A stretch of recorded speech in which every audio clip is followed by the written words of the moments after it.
जर राज्य परिवहन मंडळाच्या नियमानुसार जर आम्ही एसटी चालवत असन, आम्ही ट्रक चालवत नाही ना, आम्ही राज्य परिवहन मंडळाच्या नियमानुसार जर एसटी चालवत असन, तिथल्या नियमानुसार जर आमच्यावर म्हणजे नियम लागू होत असेल तर आम्हाला पगारही एसटीच्या चालकाप्रमाणे नियमानुसार देण्यात यावा।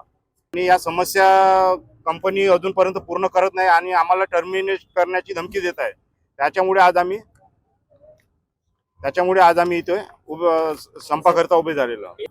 35,000 रुपये। तसेच आता आम्हाला एक GR आमच्या हाती लागला आहे।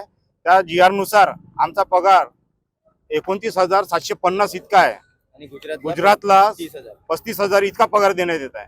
पण हे ठेकेदार लोक आम्हाला फक्त 19,500 रुपये देऊन राहिले आहे।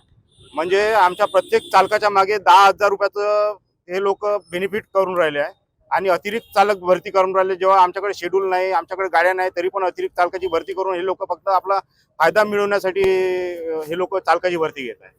यासाठी आम्ही आज संप उभारण्यात चाललेलो आहे।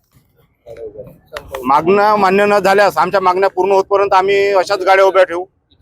इथं आम्ही संपावर बसू। आम्ही एक साखळी उपोषणाचं सारखं आम्ही काहीतरी आपलं मार्ग घेऊ।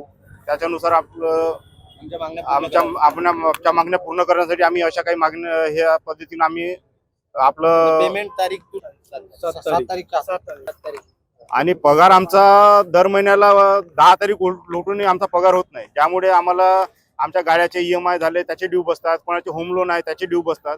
तर पगार हा आमचा 7 तारखेलाच झाला पाहिजे अशी आमची मागणी आहे।